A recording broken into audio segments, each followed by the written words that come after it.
बात lieutenant governor Manoj Sinha की करते हैं। मजहबी तकरीबात का सिलसिला जारी है। महाकुंभ जिसको एक हफ्ता मुकम्मल हो चुका है और करोड़ों लोग अब तक गंगा में डुबकी लगा चुके हैं। तकारीब भी साथ साथ हो रही हैं। साधु संतों का मेला और दुनिया भर से हजारों बल्कि लाखों और करोड़ों की तादाद में लोग यहां पहुंच रहे हैं। लेफ्टिनेंट गवर्नर जम्मू कश्मीर भी उत्तर प्रदेश पहुंचे और खास मौके पर उन्होंने तकरीब से भी खिताब किया।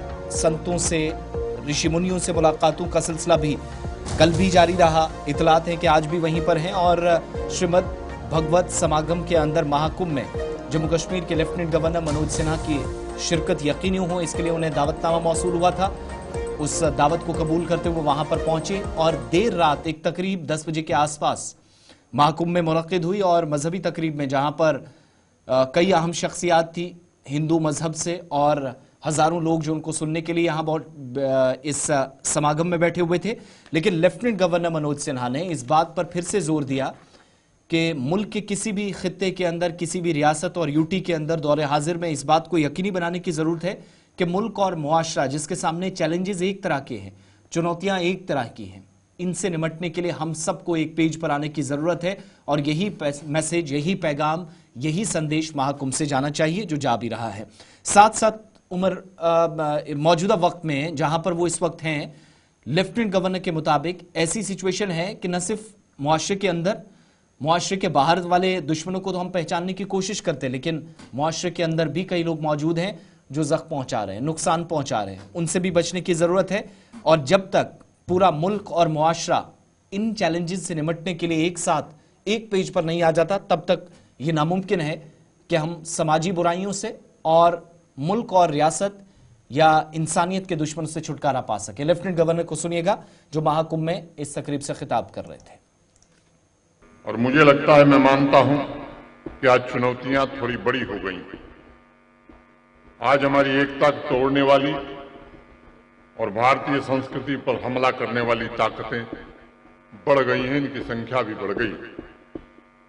हम देख रहे हैं किस प्रकार से भारत के बढ़ते रुतबे, भारत की तरक्की, ये कुछ लोगों को पसंद नहीं आ रही। उसमें कुछ बाहरी ताकतें भी हैं, कुछ देश के भीतर की ताकतें भी हैं। ऐसे लोगों के विरुद्ध समाज और राष्ट्र कैसे एकजुट हो, इसमें आप सबका जो योगदान होगा, मुझे लगता है वैसा योगदान कोई नहीं दे सकता। मैं समझता हूं कि बड़े लंबे समय के बाद भारत के जीवन में एक दुर्लभ क्षण आया है जब फिर से हम विश्व गुरु बनने की क्षमता हासिल करने की स्थिति में खड़े हैं। लेकिन यह तभी संभव है जब हम रात दिन अतीत में जीने के बजाय भविष्य की तैयारी अभी से करें। और मैं बार बार कहता हूं कि साइंस और संस्कार, स्पिरिचुअलिज्म का समन्वय ही विकसित भारत के सपने को साकार कर सकेगा, इसे मजबूत बनाएगा। एकता ही हमारी शक्ति है और वस्तुतः एकता से ही हम तमाम बाधाओं पर विजय प्राप्त कर सकते हैं। मन और हृदय की एकता में जीवन का अर्थ और मूल्य छिपा हुआ है। इसी में अनंत ज्योति है जिसके तप और प्रकाश से की संभावना ही वास्तविकता में बदल सकती है।